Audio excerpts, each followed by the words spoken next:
நீங்கள் நினச்சிட்டு இருக்கலாம், நான் ரொம்ப பலவீனப்பட்டு இருக்கிறேன், நான் இந்த பலவீனத்திலிருந்து வெளியே வரணும், எப்படி வர முடியும், எனக்கு யார் உதவி செய்வாங்க, எவ்வளவோ மருத்துவரை நான் தேடி பார்த்து விட்டேன், எவ்வளவோ மருந்து எடுத்து விட்டேன், ஆனால் எனக்கு எந்த பிரயோஜனமும் இல்லை என்று சொல்லி நீங்கள் ஒருவேளை இன்னைக்கு வேதனையோடு உட்கார்ந்து கொண்டிருக்கலாம். ஆனால் கர்த்தர் இன்றைக்கு உங்களை பார்த்து சொல்லுகிற ஒரு காரியம், நான் உன் நோய்களை சுமந்து தீர்த்தேன். என் பிரியமான மகளே, என் மகனே, உன்னுடைய நோய்கள் அத்தனையையும் நான் ஏற்றுக்கொண்டேன், உன்னுடைய பலவீனங்கள் அத்தனையையும் நான் ஏற்றுக்கொண்டேன். ஆண்டவராகிய இயேசு கிறிஸ்துவின் இனிய நாமத்தில் நான் உங்களை வாழ்த்துகிறேன். அன்புக்குரியவர்களே, நம்முடைய வாழ்வின் துன்பங்கள் அனைத்தையும் இயேசு கிறிஸ்து ஒருவரே சுமந்து தீர்த்தார் என்பதை நாம் விசுவாசிக்க வேண்டும். இன்றைக்கும் கூட நம்முடைய இருதயத்தின் ஆழத்தில் இருந்து எவ்வளோ மனவேதனைகள் இருந்து கொண்டிருக்கலாம். ஏன் எனக்கு இப்படிப்பட்ட ஒரு காரியம் நடந்தது, ஏன் என்னுடைய வாழ்க்கையில இப்படி நடந்து கொண்டு இருக்கிறது, ஏன் எனக்கு மாத்திரம் இந்த பிரச்சனை என்று சொல்லி நீங்கள் நினைத்து கொண்டு இருக்கலாம். பிரியமானவர்களே, இது உங்களுக்கு மாத்திரமான பிரச்சனை கிடையாது, அகில உலகத்திற்கும் உள்ளது. மனிதனாய் பிறந்த எல்லாருக்குள்ளேயும் ஒரு ஒரு கஷ்டங்கள் இருந்து கொண்டுதான் இருக்கும். ஆனால் ஏசாயா தீர்க்கதரிசியினால் உரைக்கப்பட்ட வார்த்தைகள் அப்படியே ஆம் என்றும் ஆமீன் என்றும் நிறைவேறிற்று. பிரியமானவர்களே, இயேசு கிறிஸ்து வேத வாக்கியம் நிறைவேறும்படியாக, வேத வாக்கியத்தின் நிறைவேறுதலாக அவர் இந்த பூமிக்கு வந்தார். வெறுமனே வேத வாக்கியத்தின் நிறைவேறுதலாக பூமிக்கு வந்துவிட்டு அவர் போகவில்லை, அவர் அதை செய்து முடித்தார். அவர் கீழ்ப்படிந்தார். இன்றைக்கும் நமக்காக பிதாவினிடத்தில் பரிந்து பேசிக் கொண்டிருக்கிறார். பிரியமானவர்களே, அருமையான ஒரு வார்த்தை மத்தேயு 8:17 சொல்லப்பட்டிருக்கிறது. அவர் தாமே நம்முடைய பலவீனங்களை ஏற்றுக்கொண்டு நம்முடைய நோய்களை சுமந்தார் என்று ஏசாயா தீர்க்கதரிசியினால் உரைக்கப்பட்டது நிறைவேறும்படி இப்படி நடந்தது. அவர் தாமே நம்முடைய பலவீனங்களை ஏற்றுக்கொண்டு. ஆம் பிரியமானவர்களே, ஒருவேளை இன்னைக்கு நீங்கள் நினச்சிட்டு இருக்கலாம், நான் ரொம்ப பலவீனப்பட்டு இருக்கிறேன், நான் இந்த பலவீனத்திலிருந்து வெளியே வரணும், எப்படி வர முடியும், எனக்கு யார் உதவி செய்வாங்க, எவ்வளவோ மருத்துவரை நான் தேடி பார்த்து விட்டேன், எவ்வளவோ மருந்து எடுத்து விட்டேன், ஆனால் எனக்கு எந்த பிரயோஜனமும் இல்லை என்று சொல்லி நீங்கள் ஒருவேளை இன்னைக்கு வேதனையோடு உட்கார்ந்து கொண்டிருக்கலாம். ஆனால் கர்த்தர் இன்றைக்கு உங்களை பார்த்து சொல்லுகிற ஒரு காரியம், நான் உன் நோய்களை சுமந்து தீர்த்தேன். என் பிரியமான மகளே, என் மகனே, உன்னுடைய நோய்கள் அத்தனையையும் நான் ஏற்றுக்கொண்டேன், உன்னுடைய பலவீனங்கள் அத்தனையையும் நான் ஏற்றுக்கொண்டேன். எனக்கு இந்த பலவீனம் இருக்கிறது, ஓயாத தலைவலி, ஓயாத காது வலி, ஓயாத வயிற்று வலி. அருமையான ஒரு சகோதரியை எனக்கு தெரியும், அவர்கள் சொன்னார்கள், எனக்கு அடிக்கடி ஒரே வயிற்று வலி வருகிறது, இந்த வயிற்று வலி வந்தவுடன் எப்படியாவது மரித்து போய்விட வேண்டும் என்றுதான் எனக்கு யோசனை வருகிறது. ஏனென்றால் எவ்வளவுதான் மாத்திரையை நான் எடுத்தாலும் அது கேட்கவே கேட்காது, எவ்வளவுதான் நான் மருந்துகளை போட்டுக்கொண்டாலும் அது கேட்கவே கேட்காது. ஆகவே அந்த வயிறு வலி வந்துச்சுன்னா அது என்னை போட்டு பரட்டி எடுத்து 1 மணி நேரமாவது உருண்ட பிறகுதான் கொஞ்சம் நிற்கும்னு சொல்லி மிகுந்த வேதனையோடு சொன்னார்கள். அப்பொழுது நான் சொன்னேன், நீங்கள் வேதனைப்பட வேண்டிய அவசியம் இல்லை, உங்களுக்காக என் தகப்பன் இயேசு கிறிஸ்து அவர் இந்த பலவீனங்களை சிலுவையிலே சுமந்து தீர்த்தார். அவருடைய இரத்தம் உங்களை சுத்தமாக்கும், அவருடைய இரத்தம் உங்களுக்கு இன்றைக்கு சுகத்தை கொண்டு வரும் என்று சொன்னேன்.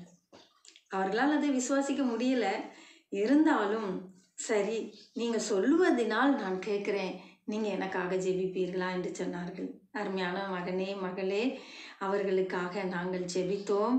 இன்றைக்கு அது எத்தனை ஆண்டுகளாக கட்டி வச்சிருந்தா அந்த பிசாசு அந்த கொடி வயிற்று வலியை கொடுத்து இன்னைக்கு நல்ல விடுதலையாகி சந்தோஷமாக இருக்காங்க. எனக்கு அருமையானவர்களே, ஒருவேளை நீங்கள் கூட அப்படி நினச்சிட்டு இருக்கலாம், எனக்கு இருக்கிற வியாதி, எனக்கு இருக்கிற கடன், எனக்கு இருக்கிற பிரச்சனை, என் பிள்ளை இப்படி கிடக்கு, இதெல்லாம் யோசித்து பார்த்துட்டு நான் செத்துடலான்னு நினைக்கேன், எங்கேயாவது ஓடிடலான்னு நினைக்கேன், என் வாழ்க்கை ஏன் இப்படி இருக்கிறதுன்னு சொல்லி நீங்கள் நினைக்கலாம். ஆனால் கர்த்தர் சொல்லுகிறார், அவர் உங்களுடைய பலவீனங்களை ஏற்றுக்கொண்டார். ஹல்லேலூயா! மெய்யாகவே அவர் உங்களுடைய பலவீனங்களை ஏற்றுக்கொண்டார். இன்னைக்கு நாம் விசுவாசிப்போம், இன்னைக்கு நாம் இயேசுவினுடைய கரத்தில் நம்மளை ஒப்பு கொடுப்போம். அவர் நம்முடைய பலவீனங்களை ஏற்றுக்கொண்டு நம்முடைய நோய்களை சுமந்தார். ஆம் என் அன்பு பிள்ளையே, உன்னுடைய நோய்களெல்லாம் எங்கள் அப்பா சுமந்து தீர்த்துட்டார். அப்புறம் ஏன் நான் நோயா இருக்கணும்? அப்புறம் ஏன் நான் கட்டில் கடையா இருக்கணும்? அப்புறம் ஏன் எனக்கு இந்த பிரச்சனை? அதுக்கு காரணம் என்ன தெரியுமா? நீங்க கர்த்தரை நோக்கி கூப்பிடாதது தான். வேத புஸ்தகத்தில் அருமையான ஒரு சம்பவம் எழுதப்பட்டிருக்கிறது. அது நடந்தது உண்மையான சம்பவம். இயேசு கிறிஸ்து மனித அவதாரம் எடுத்து இந்த பூமியில் சுற்றி திரிந்த அந்த நாட்களில் அருமையான ஒரு மகள் 12 வருடமாக அவளுக்கு ஒரே பெரும்பாடு, உதிரப்போக்கு நிற்கவே இல்லை. எத்தனையோ டாக்டர்ஸ் பார்த்தாச்சு, இருந்த எல்லா செல்வாக்கையும் இழந்தாச்சு. இனிமே இழக்கிறதுக்கெல்லாம் ஒன்றும் இல்லை. எல்லாத்தையும் விற்று எல்லாத்தையும் செலவழித்து பார்த்துட்டா. ஆனால் கூட அவளுக்கு சுகமே கிடைக்கல.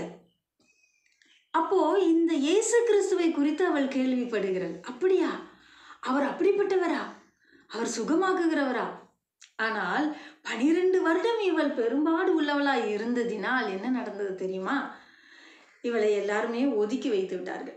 பொதுவாக அந்த நாட்களில் வியாதி உள்ளவர்கள் அப்படியே ஏதோ பாவம் செஞ்சிருப்பாங்க போல, அதனால தான் இந்த நோய் அவங்களுக்கு வந்திருக்குன்னு சொல்லிட்டு அப்படியே வியாதி உள்ளவர்களை ஒதுக்கிடுவாங்க, கண்டுக்கவே மாட்டாங்க.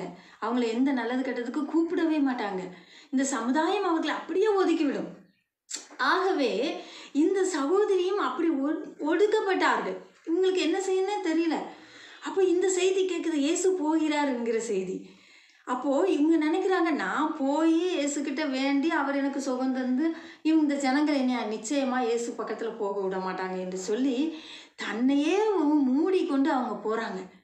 போய் இயேசுவின் வஸ்திரத்தை தொட்டாயிலும் நான் சுகமாவேன் என்று சொல்லி அந்த விசுவாசத்தோடு இயேசுவினுடைய வஸ்திரத்தை தொட்டு அவங்க சுகமாகிறாங்க. அந்த சுகம் கிடைத்த உடனே இயேசு சொன்னார், என்னிடத்தில் என்னை யார் நெருக்கினது, என்னை யார் தொட்டது என்று கேட்டார். அப்போதான் சொன்னாங்க அவங்க சீசர்கள்லாம், எப்பா இத்தனை பேர் உங்களை நெருக்கி தொட்டுக்கிட்டு வராங்க, இதில் யார் தொட்டான்னு நாங்கள் எப்படி கண்டுபிடிக்க முடியும்? என்னிடத்திலிருந்து வல்லமை புறப்பட்டது. ஆம் பிரியமானவர்களே, இயேசு கிறிஸ்துவின் இடத்திலிருந்து வல்லமை வெளிப்படும், வல்லமை புறப்படும். நீங்கள் தொட்டா அங்கிருந்து ஒரு வல்லமை புறப்படும், உங்களை குணமாக்கும். விசுவாசிக்கீங்களா? படுத்த படுக்கையா நான் இத்தனை வருஷமாக இருக்கிறேனே, எனக்கு கால் நடக்க முடியலையே, வயிறு வலி சரியாகலே, இருதயத்தில் பிரச்சனை இருக்குது, குடல் வாழ்வில் பிரச்சனை இருக்குது, கர்ப்பப்பையில் பிரச்சனை இருக்குது, கண் பார்வை தெரிய மாட்டேங்குது, காது கேட்க மாட்டேங்குது, காதில் உயின்னு ஒரு சவுண்டு மட்டும் தானே வருது, நாக்குவால் எனக்கு பிரயோஜனமே இல்லை, வாய் பேச முடியாத இழுத்து வச்சுக்கிடுச்சு, ஒரே ஒரு பக்கவாதம் வந்தது, அதோடு முடிஞ்சு போச்சு என் வாழ்க்கை, இந்த கட்டில் கடையாக நான் கிடக்கிறேன் என்று சொல்லி நீங்கள் நினைக்கலாம். எந்த காரியத்துக்காக நீங்கள் பயந்துட்டு இருக்கிறீங்களோ இன்றைக்கு அந்த நோயிலிருந்து உங்களை விடுதலையாக்கவே கர்த்தர் இன்றைக்கு வந்திருக்கிறார். விசுவாசிக்கீங்களா? நீங்கள் நம்புனீங்கன்னா, நீங்கள் விசுவாசிச்சிங்கன்னா இன்னைக்கு உங்களுக்கு அற்புதம், இன்னைக்கு உங்களுக்கு அற்புதம். அது எப்படிமா நடக்கும் அப்படின்னு நீங்கள் மட்டும் நினச்சிடாதீங்க. ஏன்னா இவளுக்கு 12 வருஷம், 1 வருஷம் 2 வருஷம் இல்லை, 12 வருஷம் பாடு, சமுதாயத்தினரால் ஒதுக்கி வைக்கப்பட்டவளாய் மாறிவிட்டாள். ஆனால் இயேசு கிறிஸ்து அந்த வழியாக போகிறார் என்று அவள் கேள்விப்பட்டு அவள் சும்மா இருக்கல, அவள் தன்னை மூடிக்கொண்டு முக்காடிட்டு கொண்டு வேகமாக போய் அவரை தொட்டாள். அவருடைய வஸ்திரத்தையாவிலும் நான் தொடுவேன்னு சொல்லிட்டு போய் அவருடைய வஸ்திரத்தை தொட்டாள். இப்படிப்பட்ட விசுவாசத்தை தேவன் எதிர்பார்க்கிறார். இன்றைக்கு இயேசு கிறிஸ்து உங்களிடத்துல எதிர்பார்க்கிறதெல்லாம் இது ஒண்ணுதான். இப்படிப்பட்ட ஒரு விசுவாசத்தை தான் அவர் எதிர்பார்க்கிறார். அவர் கொடுக்க மாட்டேன்னு சொல்லவே மாட்டார். எல்லாரையும் அவர் ஈக்குவலா தான் வச்சிருக்கிறார். எல்லாருமே அவருடைய பிள்ளைகள், அதை புரிஞ்சுக்கோங்க. சரியா? நீங்க அவருடைய பிள்ளைகள் என்பதை மறக்காதீங்க. நான் ஞானஸ்நானம் எடுக்கல, நான் ரட்சிக்கப்படலை, சர்ச்சுக்கு போகலை, அப்போ எப்படி அவர் பிள்ளையா இருக்க முடியும்னு நினைக்கிங்களா? இதெல்லாம் இருந்தாதான் அவருக்கு பிள்ளையா? அவர் எல்லாரையுமே அவருடைய பிள்ளைகளாக தான் பார்க்குறாரு. யாரையுமே கர்த்தர் புறக்கணிக்கல, எல்லாருமே அவருடைய பிள்ளைகள் தான். ரட்சிக்கப்பட்டு ஞானஸ்நானம் எடுத்து தேவனுடைய சபைக்கு போகிறவங்க அதிகமாக அவருக்கு கீழ்ப்படியணும், அதிகமாக அவரை நேசிக்கணும், அவருடைய வார்த்தையின்படி நடக்கணும். அதை அவர் அதிகமாக விரும்புவார். உங்களுக்கு கிரேஸ் பீரியடு கொடுக்கப்பட்டிருக்குது, எனக்கு கிரேஸ் பீரியடு கொடுக்கப்பட்டிருக்குது. நாம் என்ன செய்து கொண்டிருக்கிறோம் இந்த நாட்களில்? ஆமாக்கா அந்த விசுவாசம் இருக்கா? நான் அவளை தொட்டா, இயேசுவை தொட்டா எனக்கு விடுதலை உண்டாகும், நான் இயேசுவின் இடத்துல ஜெபித்தால் எனக்கு இன்னைக்கு விடுதலை. நீங்கள் விசுவாசிக்கீங்களா? அதை அப்படி நீங்கள் விசுவாசிப்பீர்களே ஆனால் இன்றைக்கு உண்மையில உங்களுக்கு விடுதலை. கர்த்தர் கொடுக்க தான் போகிறாரு, கொடுக்க மாட்டேன்னு சொல்லவே மாட்டார், கட்டாயமாக கொடுப்பார். அப்போது எல்லாரும் இவ்வளோக்குள்ளே நாங்கள் நெருக்கிக்கிட்டு வர்றோங்களே, நீர் என்னன்னா என்னைய தொட்டது யாருன்னு கேட்குறீரே, நாங்கள் என்ன பதில் சொல்ல அப்படின்னு சொல்லி யோசிச்சுட்டு இருக்கும் பொழுது அவள் நடுங்கி இயேசுவின் பாதத்தில் வந்து விழுந்து, நான் தான் உம்மை தொட்டேன்னு சொன்னான். சகல ஜனங்களும் அதை பார்த்து கொண்டிருக்கிறார்கள். எந்த சமுதாயம் அவளை ஒதுக்கினதோ அந்த சமுதாயத்தினர் அவளை கேட்டுக்கொண்டிருக்கிறாங்க. இயேசு கிறிஸ்து அவருடைய தம்முடைய திருவாயை திறந்து அவளை பார்த்து சொல்லுகிறார், ஸ்திரீயே, உன் விசுவாசம் பெரியது, உன விசுவாசத்தின்படி உனக்கு ஆகக்கூடாது, இன்று முதல் நீ சுகம் பெற்றாய். ஹல்லேலூயா. இயேசு திரும்பி அவளை பார்த்து, மகளை திடனுக்குள், உன் விசுவாசம் உன்னை ரட்சித்தது என்றார். அந்நேரம் முதல் அந்த ஸ்திரீ சொஸ்தமானாள். இயேசு திரும்பி பார்த்து தைரியமாக சொல்லிட்டாரு, உன் விசுவாசத்தின்படி உனக்கு ஆயிட்டு மகளே, நீ தைரியமாக இருந்துட்டு. அன்புக்குரியவர்களே, ஏன் இதை நான் உங்ககிட்ட சொல்லிக்கிட்டு இருக்கேன் அப்படின்னா, ஒரே ஒரு காரியம்தான். உங்ககிட்ட கர்த்தர் எதிர்பார்க்கறதுலாம் விசுவாசம்தான். நடக்காது அப்படின்னு நினச்சா உண்மையில நடக்காது. சரி, ஏன் வாழ்க்கையில் நடந்தால் ஒன்று சொல்லட்டுமா? எதுக்கு மற்றவங்கள போட்டு இழுக்கிறது உள்ள? எனக்கு ரொம்ப கஷ்டம், பண கஷ்டம், மன கஷ்டம், பொருள் நஷ்டம், எவ்வளவோ பாடுகள் வழியாக நான் போய்கிட்டு இருக்கேன். அந்த சமயம் குறைஞ்சபட்சம் 1,00,000 ரூபாய் இருந்தால் மாத்திரம்தான் என்னுடைய காரியத்தை நான் சாதிக்க முடியும். ஏன்னா நான் கலெக்டரை பார்த்து பேச வேண்டிய ஒரு சூழ்நிலை. ஸோ 1,00,000 ரூபாய் எனக்கு வேணும், கையில் 5 பைசா கிடையாது. நடு ரோட்டில் நின்றுட்டு அழுறேன், ஏசப்பா என்னை இந்த நிலைமைக்கு கொண்டு வந்து விட்டுட்டீங்களேன்னு கர்த்தர்கிட்ட கேள்வி கேட்டுட்டு அழுதுகிட்டு இருக்கிறேன். ஏன் எனக்கு இந்த நிலை, ஏன் எனக்கு இந்த நிலை, நான் என்ன பண்ணுவேன்? எனக்கு இப்போ 1,00,000 ரூபாய் வேணுமே, இல்லைன்னா என்னுடைய வாழ்க்கையில் எல்லாமே கொலாப்ஸ் ஆகி தலைகீழாக போயிருமே, நான் இத்தனை நாள் செய்த நன்மை எல்லாமே வீணாக போயிருமேன்னு சொல்லி அப்படியே கண்ணீரோடு நிற்கிறேன். உம்முடைய நாமத்துக்கு நான் மகிமையை கொண்டு வர வேண்டுமே என்று சொல்லி அழுதுகிட்டு நிற்கிறேன். அப்பொழுது ஒரு பிச்சைக்காரர் அந்த வழியாக போனவர் என்னை பார்த்து ஷாக்காகி நின்றுட்டார். என்ன மகளே நடந்தது, ஏன் அழுகிற என்று சொல்லி அந்த பிச்சைக்காரர் என்னை பார்த்து கேட்டார். நான் சொன்னேன், எனக்கு பணம் தேவைப்படுகிறது. அவர் பிச்சைக்காரர் என்று நான் யோசிக்கவில்லை, எனக்கு தெரியுது அவர் பிச்சைக்காரர் என்று. ஆனால் நான் பதில் சொன்னேன், அவருக்கு ரெஸ்பெக்ட் கொடுத்து நான் பதில் சொன்னேன், எனக்கு பணம் தேவைப்படுகிறது என்று சொன்னேன். அப்போ அவர் சொன்னார், எவ்வளோம்மா? வேற எதுவுமே கேட்கல, ஏன் அழுறான்னு கேட்டார், எனக்கு பணம் தேவைப்படுதுன்னு. அவர் உடனே எவ்வளோம்மான்னாரு. 1,00,000 ரூபாய் எனக்கு தேவைப்படுகிறது என்று சொன்னேன். உடனே அவருக்கு ஷாக் ஆயிட்டு, என்னது 1 ரூபா வேணுங்கிற மாதிரி 1,00,000 ரூபா தேவைன்றீங்க அப்படின்னாரு. நான் உண்மையை தாயா சொல்கிறேன், இப்போது நான் சூழ்நிலையில் எனக்கு 1,00,000 ரூபாய் இப்போ உடனே வேணும்.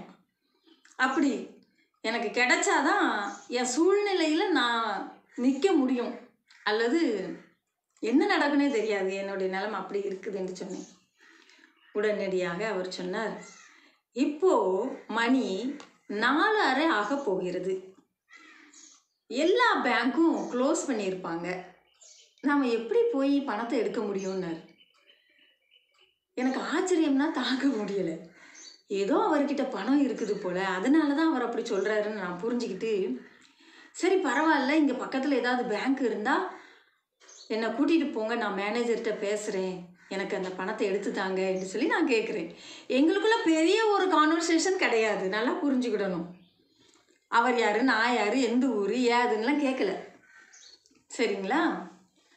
இது எங்கள் ஊரில் நடக்கலை, மதுரையில் நடந்துக்கிட்டு இருக்கு, சரியா?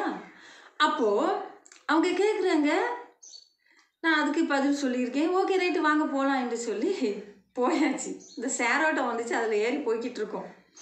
நான் இசப்பாட்ட சொல்லிகிட்டே போகிறேன், இசப்பா எனக்கு இவங்க யாருன்னு தெரியாது, நீங்கள் எனக்கு ஹெல்ப் பண்ணுறீங்க அவ்வளோதான், எனக்கு அப்படி தான், நான் அந்த ஒரு தூதனை எனக்கு அனுப்பியிருக்கீங்க அவ்வளோதான் அப்படின்னு சொல்லிட்டு நான் மட்டும் தைரியமாக உட்காந்துட்டு பேங்க்குக்கு போயாச்சு. அங்கே போனால் மேனேஜர் குனிஞ்சி ட்ராயரில் எதையோ வச்சிட்டு இருந்தார். அப்போ அவர் கேட்டார், சார் அர்ஜென்ட்டாக 1 lakh வேணும்னு கேட்டார். அப்போ அவர் சொன்னார், எல்லாம் ஓவர், க்ளோஸு, கணக்கெல்லாம் க்ளோஸ் பண்ணிட்டோம், ஓவர் ஆயிடுச்சு, இனி ஒன்றும் செய்ய முடியாது என்று சொல்லி சொன்னார். அப்போ நான் சொன்னேன், சார் ரொம்ப அர்ஜென்ட்டு, இறக்கம் பாராட்டுங்கன்னு. என்னுடைய சத்தத்தை கேட்ட உடனே அவர் நிமிர்ந்து பார்த்துட்டு அந்த நபரை பார்த்து, ஐயா நீங்களா, வாங்க வாங்க, என்ன என்ன அப்படின்னு சொல்லி கேட்டார். உடனே அவர் 1,00,000 ரூபா வேணும். அப்படியே சரி சரி சரி தரேன் அப்படின்னு சொல்லிட்டு வேற எதுவுமே கேட்கல. எதுக்கு 1,00,000 ரூபா வேணும், இங்கே கணக்கு முடிஞ்சாச்சு, இங்கே பேங்க்கு க்ளோஸ் பண்ணியாச்சு, எதுவுமே சொல்லலை. ட்ராயர் திறந்தாரு, 1 லேக் எடுத்தாரு, இவர் கையில் கொடுத்தாரு. இவர் என்ன பண்ணார் தெரியுமா? அதை அவருடைய பேண்ட் பாக்கெட்டில் இருக்கிற கர்ச்சிப்பை எடுத்து அதில் சுருட்டி, இந்தாங்க மகளே நீங்கள் கொண்டு போங்க என்று சொன்னாங்க. நானும் இப்படியே பார்க்குறேன் அவரை ஆச்சரியமாக. பார்த்தா ஒரு கிழிஞ்ச பேண்ட்டும் கிழிஞ்ச சட்டையும் போட்ட ஒரு பிச்சைக்கார மாதிரி இருக்கிறாரு. இவருக்குள்ள இவ்வளோ ஒரு காரியமான்னு சொல்லி எனக்கு அந்த அதிசயத்தில் ஒன்றும் ஓடலை, கையும் ஓடலை, காலும் ஓடலை. சந்தோஷத்தில் என்ன செய்யணும் புரியல. அப்படியே யோசனை பண்ணிகிட்டே நிற்கிறேன். அதுக்கப்புறம் அவர் ஒரே ஒரு காரியத்தை சொன்னார். நீ என்ன செய்வியோ, செய்யணும்னு நினைக்கிறியோ அதை துரிதமாக செய், போ, சீக்கிரமாக அவன் காரியத்தை செய்யன்னு சொன்னாங்க. வேற ஒன்றுமே அங்கே சொல்லலை. நான் அந்த பணத்தை வாங்கிட்டு வெளியில் வந்துட்டேன். ஏன்னா என்னுடைய கஷ்டம், அந்த சூழ்நிலை அப்படி இருக்குது. நான் கலெக்டரை பார்க்கணும், ப்ரெஸ் மீடியாவுக்கெலாம் நான் வந்து பேசணும், அப்படி நிறைய பிரச்சனைகள் இருந்ததுனால அதே யோசனையில் அப்படியே வெளியில் வேகமாக வந்துட்டேன். வந்ததுக்கப்புறம் தான் என்ன இப்படி ஒரு கேள்வி கூட கேட்காம நம்ம வந்துட்டோமே, இவங்க யார் என்னன்னு தெரியலையேன்னு சொல்லி திருப்பி திடுன்னு ஓடுறேன் உள்ள. போயிட்டு ஐயா அப்படின்ட்டு பார்க்க அங்கே யாருமே இல்லை. அன்புக்குரியவர்களே, விசுவாசம் என்பது காணப்படாதவைகளின் உறுதியும் நம்பப்படாதவைகள் நிச்சயமாய் இருக்கிறது. இந்த ஸ்திரீயும் அப்படித்தான். நான் அவருடைய வஸ்திரத்தின் ஓரத்தை தொட்டாயிரம் சுகத்தை பெற்றுக்கொள்வேன் என்று சொல்லி விசுவாசித்து வந்தாலே அந்த விசுவாசத்தை கர்த்தர் கனப்படுத்தினார். ஹல்லேலூயா. இன்னைக்கு உங்க விசுவாசம் எப்படி இருக்குன்னு யோசிச்சுக்கோங்க அன்புக்குரியவர்களே. அது மாத்திரமல்ல, மத்தேயு 15ஆம் அதிகாரம் 22ஆம் வசனம் இப்படியாக சொல்லுகிறது. அப்பொழுது அந்த திசையில் குடியிருக்கிற கானானிய ஸ்திரீ ஒருத்தி அவரிடத்தில் வந்து, ஆண்டவரே, தாவீதின் குமாரனே, எனக்கு இரங்கும். எப்படி கேட்க பார்த்தீங்களா? கானானிய ஸ்திரீனா அந்நியர்கள், அவங்க கர்த்தருடைய பிள்ளைங்க இல்லை, வேற ஒருத்தங்க. சரியா? என் மகள் பிசாசினால் கொடிய வேதனைப்படுகிறாள் என்று சொல்லி கூப்பிட்டாள். அவ கடந்து கத்துறா, என் மகள் பிசாசினால கொடிய வேதனைப்படுறா, தயவு செய்து வாங்க குணமாக்குங்க அப்படின்னு கத்திட்டு இருக்கிறா. அவள் கத்துறத அவர் காது கொடுத்து கேட்டாலும் அமைதியா இருக்காரு. பாருங்க, அவளுக்கு பிரதித்திரமாக அவர் ஒரு வார்த்தையும் சொல்லலை. இங்கே ஒருத்தி கத்துறால, ஏன் கத்துறான்லாம் அவர் கண்டுக்கவே இல்லை. ஒரு வார்த்தை கூட சொல்லாமல் அமைதியாக இருக்கிறாரு. அப்பொழுது அவருடைய சீசர்கள் வந்து, இவள் நம்மளை பின்தொடர்ந்து கூப்பிடுகிறாளே. சீசர்கள்லாம் வராங்க, வந்துட்டு இவ நம்மளை பின்தொடர்ந்து கூப்பிட்டுட்டே வராளே, இவளை அனுப்பிவிடும் என்று அவரை வேண்டிக் கொண்டார்கள். அனுப்பிவிடுனா மீனிங் புரியுதா? ஏதாவது செஞ்சு அனுப்புங்க ஐயா, ரொம்ப தொந்தரவாக இருக்கு. பின்னாடியே வந்து கத்திக்கிட்டே இருக்கா, பின்னாடியே வந்து தொந்தரவு செய்து கொண்டே இருக்கிறாள். நீங்க கர்த்தரை எந்த அளவுக்கு தொந்தரவு செய்றீங்க? அவர் இஸ்ரவேலை புகழ்ச்சியாக்கும் வரைக்கும் அவரை அமர்ந்திருக்க விடாதிருங்கள். உங்க வாழ்க்கை புகழ்ச்சி ஆகிற வரைக்கும், உங்க வாழ்க்கை மாறுகிற வரைக்கும், உங்கள் நோய் தீருகிற வரைக்கும், உங்கள் வேண்டுதல் கிடைக்கிற வரைக்கும், உங்களுக்கு கற்பத்தின் கனி கிடைக்கிற வரைக்கும், உங்கள் ஆசை விருப்பம் நிறைவேறும் வரைக்கும் கர்த்தரை விடாமல் தொந்தரவு பண்ணுங்கள். விடாம தொந்தரவு பண்ணா தாங்க முடியல இவருக்கு. அங்க பாருங்க, அவங்க சீசர்கள்லாம் சொல்ல ஆரம்பிச்சிட்டாங்க, ஐயா நீர் அமைதியா வருகிறீர், எங்களுக்கு முடியலையா, ஒரே ஓத்திரமா இருக்கு, ஏதாவது சொல்லி அனுப்பிடுங்கப்பா அப்படின்னு. அதற்கு அவர், காணாமற் போன ஆடுகளாகி இஸ்ரவேல் வீட்டார் இடத்திற்கு அனுப்பப்பட்டேனே அன்றி மற்றபடி அல்ல என்றார். நான் இப்படி காணாம போன இஸ்ரவேல் வீட்டாருக்கு தான் நான் அனுப்பப்பட்டேனே தவிர உனக்கு கிடையாதுன்னு சொல்றாரு. அதுக்கு அவ பொறுமையா ஒரு பதில் சொல்றா பாருங்க. அவள் வந்து, ஆண்டவரே எனக்கு உதவி செய்யும் என்று அவரை பணிந்து கொண்டாள். அவர் அவளை நோக்கி, பிள்ளைகளின் அப்பத்தை எடுத்து நாய்க்குட்டிகளுக்கு போடுகிறது நல்லதல்ல என்றார். நான் பிள்ளையின் அப்பத்தை எடுத்து நான் தரமாட்டேன்னு சொல்லவும் அவ அழகான ஒரு பதில் சொல்றா, விடாம. பாத்துக்கங்க. அதற்கு அவள், மெய்தான் ஆண்டவரே, ஆகிலும் நாய்க்குட்டிகள் தங்கள் எஜமான்களின் மேஜையில் இருந்து விழும் துணிக்கைகளை தின்னுமே என்றாள். நான் நாய்தான்யா, அதை பற்றி எனக்கு கவலை இல்லை. ஆனால் எஜமானுடைய மேஜையிலிருந்து விழுகிற துணிக்கு எது தான் சாப்பிடும்? நாய் தான் சாப்பிடும். மிச்சம் மீதியெல்லாம் எது தான் சாப்பிடும்? நாய் தான் சாப்பிடும். அதை சாப்பிடக்கூடாதுன்னு நம்ம யாரும் சொல்ல முடியாதே. அதை எனக்கு தந்தாலே போதும், என் பிள்ளை சுகமாயிரும். ஹல்லேலூயா. ஆ, எவ்வளோ பெரிய ஒரு விசுவாசம் பாருங்க. எனக்கு வேற ஒன்றும் வேணாம், அதுதான் வேணும். உங்கள் பிள்ளைக்குரியது நீங்கள் உங்கள் பிள்ளைக்கு கொடுங்கய்யா. இந்த டேபிளில் இருந்து சிந்துது பாருங்கப்பா, அதை நான் சாப்பிட்டுட்டு போகிறேனே. உங்கள் பிள்ளைகளுக்குன்னு நீங்கள் வச்சுருக்கதை நான் கேட்கலையே. இவ்வளோ ஞானமாவா பேசுகிறா பாருங்க. விடாமல் தொந்தரவு பண்ணுகிறாள், ஞானமாய் பேசுகிறாள். இயேசு கிறிஸ்து ஒரு உவமையை சொன்னார். அது என்ன தெரியுமா? ஒரு சிநேகிதன் இன்னொரு சிநேகிதனை பார்க்க இரவு நேரத்தில் போய் கதவை தட்டினான். அவனோ, நான் என் மனைவி பிள்ளைகளோடு படுத்தாயிற்று, இனி என்னால் கதவை திறக்க முடியாது என்று சொன்னான். ஆனாலும் அவன் விடாமல் தட்டி கொண்டே இருந்தான். ஆகவே அவன் தொந்தரவு தாங்காமல், என்னங்கடா இது, சரி என்னன்னு கேட்டுருவோம் என்று சொல்லி அவன் திறந்து அவனுக்கு பதில் சொன்னதை பார்க்கிறோம். அன்பானவர்களே, ஒரு ஏழை விதவை இருந்தால் அந்த விதவைக்கு ஒரு நியாயம் கிடைக்க வேண்டியது இருந்தது. அந்த நியாயம் கிடைக்காமல் போகும்போது அவள் அந்த ராஜாவின் இடத்துல ஓயாம போயிட்டே இருக்கா. அவள் ஏழை தான், அவளுக்கு யாருமே கிடையாது, பரிந்து பேச யாருமே கிடையாது. அடிக்கடி அந்த ராஜாவின் இடத்துல போய் அவள் தொந்தரவு பண்ணினாள் என்று இயேசு சொன்னார். அவள் அப்படி அடிக்கடி தொந்தரவு பண்ணும் பொழுது இவள் ஏன் இப்படி உங்களை போட்டு தொந்தரப்பா? இத்தனைக்கும் அவர் அநீதியான ராஜா, நியாயமே செய்ய மாட்டான், நல்லதே அவன் வாழ்க்கையில பண்ணினதே கிடையாது. அப்படிப்பட்ட ராஜாவை பார்க்க இவா போறா, எப்படியாவது எனக்கு நியாயம் செய்யுங்க, எப்படியாவது எனக்கு நியாயம் செய்யுங்கன்னு சொல்லிட்டு. அப்படி அநீதியான அந்த ராஜாவே என்ன பண்ணிட்டான்னா ஒரு நியாயத்தை அவனுக்கு செய்தான் என்று சொல்லப்பட்டிருக்குது. அவன் சொல்லிட்டான், எப்பா இனிமே இவ என்னைய தொந்தரவு பண்ணாதபடிக்கு இவளுக்கு என்ன வேணுமோ செய்யுங்கன்னு சொல்லிட்டான். அது போல இவ தொந்தரவு பண்ணிட்டே வாரா. நாய்க்குட்டிகளுக்கு கிடைக்கும், அதை நான் எடுத்துக்கிறேன், பிள்ளையின் அப்பத்தை எனக்கு தரான்டா, நாய்க்குட்டிகளுக்கு கிடைக்கிறதையாச்சும் நான் எடுத்துக்கிறேன்னு தொந்தரவு பண்ணான். நீங்களும் நானும் கர்த்தரை எந்த அளவுக்கு தொந்தரவு பண்றோம்? எருசலேமை அவர் புகழ்ச்சியாக்கும் வரைக்கும் அவரை தொந்தரவு பண்ணுங்கள்னு இருக்கு. நீங்க தொந்தரவு பண்றீங்களா? அப்படி தொந்தரவு பண்ணுனீங்கன்னா நிச்சயமாக அவர் உங்களை ஆசீர்வதிப்பார். அவரால் மறுக்கவே முடியாது. ஒருவேளை நீங்க நினைக்கலாம், நான் ஆண்டவர் அறியாம இருக்கிறேன், நான் இப்படி இருக்கிறேன் அப்படி இருக்கிறேன். எப்படி இருந்தாலும் சரி, கர்த்தரை தொந்தரவு பண்ணி பாருங்க, அவர் கட்டாயம் தருவார். ஏன்னா அவர் தான் சொன்னார், இதை அநீதியான ராஜாவே நன்மை செய்யும் பொழுது நான் உங்களுக்கு செய்யாமல் இருப்பேனோ? கட்டாயமா அவர் செய்கிற தேவனாயிருக்கிறார்.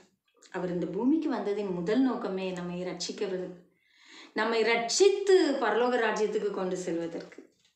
இரண்டாவது நோக்கம் நம்முடைய நோய், பேய், நம்முடைய தேவைகள் எல்லாம் அவர் என்ன செய்யணும்? சந்திக்கணும். அவர் விரும்பினார்.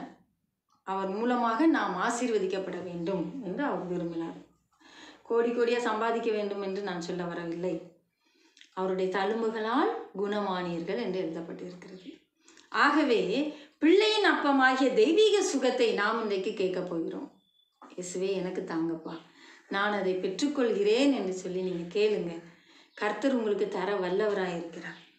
எவ்வளவு பாடுகள் இருந்தாலும் சரி, எவ்வளவு பிரயாசங்கள் இருந்தாலும் சரி, எனக்கு இனி கிடைக்காது, அவ்வளவுதான் முடிஞ்சிட்டுன்னு நினைச்சாலும் சரி, நாம் ஒருவரை தொந்தரவு பண்ணிட்டே இருப்போமானால் அவர் நமக்கு நீதி செய்வாரே. ஆனால் இந்த உலகத்தினுடைய அநித்தியான காரியங்களுக்காக அப்படி கிடைக்குமானால் இயேசு கிறிஸ்து நமக்காக ஜீவனையே கொடுத்திருக்கிறார். உங்களுக்காக எனக்காக ஜீவனையே கொடுத்த அவரிடத்திலிருந்து எல்லா ஆசீர்வாதமும் வருகிறது. இன்னைக்கு உங்களுக்கு என்ன வேணும்? என்ன சுகம் வேணும்? என்ன ஆசீர்வாதம் வேணும்? என்ன விடுதலை வேணும்? எதுல நீங்க மாட்டிட்டு இருக்கீங்க? எதுல நீங்க வேதனைப்பட்டுக்கிட்டு இருக்கீங்க? அதை இன்னைக்கு நீங்க ஆண்டவருடைய சமூகத்துல ஒப்பு கொடுங்க. கர்த்தர் நிச்சயமாக உங்களை ஆசீர்வதித்து உங்கள் தேவைகளை சந்திக்கிறவராக இருக்கிறார். இது அவர் சும்மா வெறுமனே சிலுவையில நமக்காக மறிச்சிட்டு உயிர் தெழுந்து பிதாவின் இடத்துல ஏதோ அசால்ட்டா நினைக்காதீங்க. இன்னைக்கு நமக்காக யாராவது உயிரை கொடுக்க ரெடியாக இருக்காங்களா? உயிர் எங்கே, எதையுமே கொடுக்க மாட்டாங்க. உயிரை மட்டும் எங்கே கொடுக்க? அப்படிப்பட்ட உலகத்தில் இருக்கிறோம். ஆனால் கர்த்தர் நமக்காக உயிரை கொடுத்துருக்கிறாரு இல்லையா? அப்போ அவர் இதெல்லாம் கொடுக்கறது நமக்கு அதிக நிச்சயம் அல்லவா? ஆகவே உங்கள் தேவைகளை காட்டிலும் உங்கள் தேவையை சந்திக்கிறவர் பெரியவராக இருக்கிறார். அதுதான் நீங்கள் யோசிக்கணும். எனக்கு கிடைக்கும் என்று விசுவாசிக்க வேண்டும். கிடைக்கும் வரைக்கும் போராடுவேன், விடமாட்டேன். விடாபிடியாக நான் அவரை பற்றி கொள்வேன். அவரை விசுவாசிக்கிறேன். அவருடைய வஸ்திரத்தின் ஓரத்தை தொட்டாயிலும் நான் குணமாவேன். அதுதான் தேவன் எதிர்பார்க்கிறார். இன்னைக்கு உங்ககிட்ட அதை தான் எதிர்பார்க்கிறார். நீங்கள் விசுவாசிக்கீங்களா? பெற்றுக்கொள்வேன் என்று விசுவாசிக்கீங்களா? நான் ஏன் இப்படி இருக்கேன், எனக்கு இத்தனை ஆண்டாச்சு, இத்தனை வருஷம் ஆச்சு அப்படின்னு மட்டும் சும்மா சொல்லிட்டு இருக்காதீங்க. இத்தனை ஆண்டுகள், இத்தனை வருஷங்கள் நம்ம பாடுபடுறோம்னா அதுக்கு முற்றுப்புள்ளி வைக்கணுமா வேண்டாமா? இல்லை பரவாயில்ல, எனக்கு அவ்வளோதான், டாக்டர்லாம் சொல்லிட்டாங்க, இனிமேல் அவ்வளோதான் அப்படின்றது தான். அப்போ அப்படியே தான் இருக்கணும். அவரை தொந்தரவு பண்ணுங்க, அவரை சும்மா இருக்க விடாதீங்க.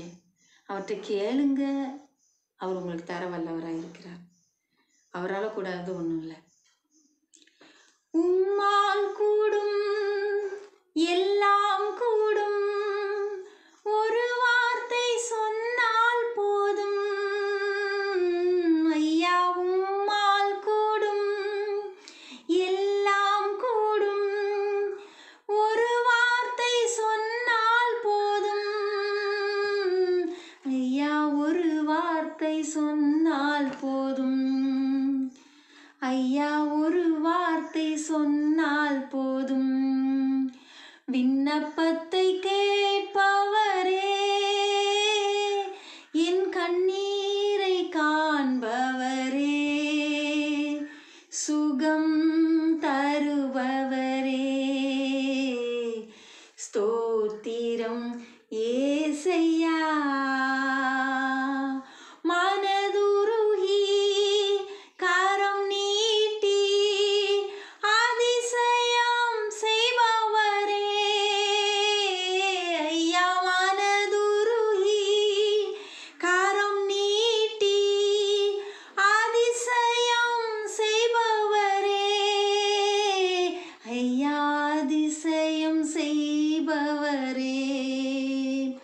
விண்ணப்பத்தை கேட்பவரே, என் கண்ணீரை காண்பவரே, சுகம் தருபவரே,